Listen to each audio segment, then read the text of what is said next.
اور یسوع ہیکل سے نکل کر جا رہا تھا کہ اس کے شاگرد اس کے پاس آئے تاکہ اسے ہیکل کی عمارتیں دکھائیں۔ اس نے جواب میں ان سے کہا، کیا تم ان سب چیزوں کو نہیں دیکھتے؟ میں تم سے سچ کہتا ہوں کہ یہاں کسی پتھر پر پتھر باقی نہ رہے گا جو گرایا نہ جائے گا۔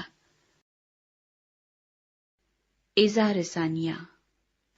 اور جب وہ زیتون کے پہاڑ پر بیٹھا تھا، اس کے شاگردوں نے الگ اس کے پاس آ کر کہا، ہم کو بتا کہ یہ باتیں کب ہوں گی اور تیرے آنے اور دنیا کے آخر ہونے کا نشان کیا ہوگا؟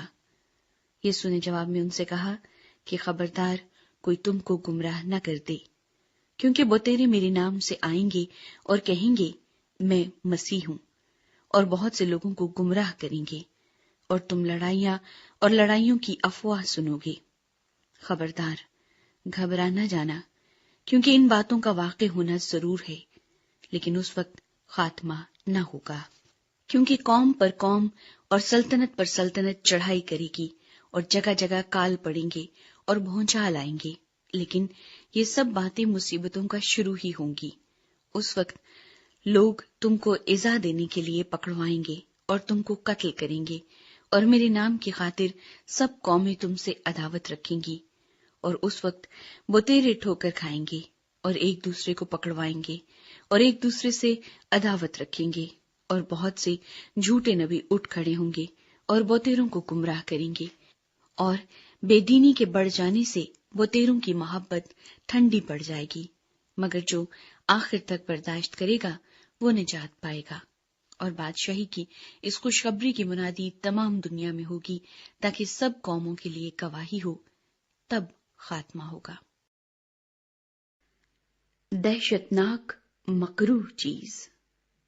پس جب تم اس اجاڑنے والی مکروہ چیز کو، جس کا ذکر دانیل نبی کی معرفت ہوا، مقدس مقام پر کھڑا ہوا دیکھو، پڑھنے والا سمجھ لے، تو جو یہودیہ میں ہوں وہ پہاڑوں پر بھاگ جائیں، جو کوٹھے پر ہو وہ اپنے گھر کا اسباب لینے کو نیچے نہ اترے، اور جو کھیت میں ہو وہ اپنا کپڑا لینے کو پیچھے نہ لوٹے، مگر افسوس ان پر جو ان دنوں میں حاملہ ہوں اور جو دودھ پلاتی ہوں۔ بس دعا کرو کہ تم کو جاڑوں میں یا سبت کے دن بھاگنا نہ پڑے، کیونکہ اس وقت ایسی بڑی مصیبت ہوگی کہ دنیا کے شروع سے نہ اب تک ہوئی نہ کبھی ہوگی۔ اور اگر وہ دن گھٹائے نہ جاتے تو کوئی بشر نہ بچتا، مگر برگزیدوں کی خاطر وہ دن گھٹائے جائیں گے۔ اس وقت اگر کوئی تم سے کہے کہ دیکھو مسیح یہاں ہے یا وہاں ہے، تو یقین نہ کرنا، کیونکہ جھوٹے مسیح اور جھوٹے نبی اٹھ کھڑے ہوں گے اور ایسے بڑے نشان اور عجیب کام دکھائیں گے کہ اگر ممکن ہو تو برگزیدوں کو بھی گمراہ کر لیں۔ دیکھو، میں نے پہلے ہی تم سے کہہ دیا ہے۔ بس اگر وہ تم سے کہیں کہ دیکھو وہ بیابان میں ہے تو باہر نہ جانا، یا دیکھو وہ کوٹریوں میں ہے تو یقین نہ کرنا، کیونکہ جیسے بجلی پورب سے کوند کر پچھم تک دکھائی دیتی ہے، ویسے ہی ابن آدم کا آنا ہوگا۔ جہاں مردار ہے وہاں گدھ جمع ہو جائیں گے۔ ابن آدم کی آمد ثانی۔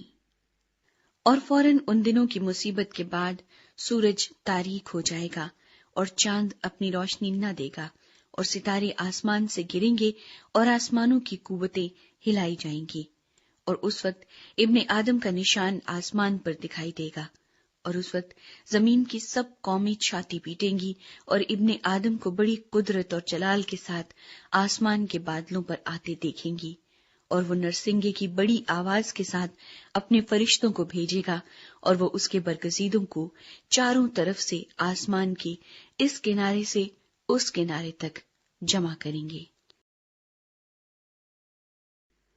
انجیر کے درخت سے سبق۔ اب انجیر کے درخت سے ایک تمثیل سیکھو۔ جو ہی اس کی ڈالی نرم ہوتی اور پتے نکلتے ہیں، تم جان لیتے ہو کہ گرمی نزدیک ہے۔ اسی طرح جب تم ان سب باتوں کو دیکھو تو جان لو کہ وہ نزدیک بلکہ دروازے پر ہے۔ میں تم سے سچ کہتا ہوں کہ جب تک یہ سب باتیں نہ ہو لیں، یہ نسل ہرگز تمام نہ ہوگی۔ آسمان اور زمین ٹل جائیں گے، لیکن میری باتیں ہرگز نہ ٹلیں گی۔ آمد ثانی کا دن اور گھڑی۔ لیکن اس دن اور اس گھڑی کی بابت کوئی نہیں جانتا، نہ آسمان کے فرشتے، نہ بیٹا، مگر صرف باپ۔ جیسا نوح کے دنوں میں ہوا ویسا ہی ابن آدم کے آنے کے وقت ہوگا، کیونکہ جس طرح طوفان سے پہلے کے دنوں میں لوگ کھاتے پیتے اور بیاہ شادی کرتے تھے، اس دن تک کہ نوح کشتی میں داخل ہوا، اور جب تک طوفان آ کر ان سب کو بہا نہ لے گیا ان کو خبر نہ ہوئی، اسی طرح ابن آدم کا آنا ہوگا۔ اس وقت 2 آدمی کھیت میں ہوں گے، ایک لے لیا جائے گا اور دوسرا چھوڑ دیا جائے گا۔ 2 عورتیں چکی پیستی ہوں گی، ایک لے لی جائے گی اور دوسری چھوڑ دی جائے گی۔ بس جاگتے رہو، کیونکہ تم نہیں جانتے کہ تمہارا خداوند کس دن آئے گا۔ لیکن یہ جان رکھو کہ اگر گھر کے مالک کو معلوم ہوتا کہ چور رات کے کون سے پہر آئے گا تو جاگتا رہتا اور اپنے گھر میں نقب نہ لگنے دیتا۔ اس لیے تم بھی تیار رہو، کیونکہ جس گھڑی تم کو گمان بھی نہ ہوگا ابن آدم آ جائے گا۔ وفادار یا نمک حرام نوکر؟ بس وہ دیانتدار اور عقل مند نوکر کون سا ہے جسے مالک نے اپنے نوکر چاکروں پر مقرر کیا تاکہ وقت پر ان کو کھانا دے۔ مبارک ہے وہ نوکر جسے اس کا مالک آ کر ایسا ہی کرتے پائے۔ میں تم سے سچ کہتا ہوں کہ وہ اسے اپنے سارے مال کا مختار کر دے گا۔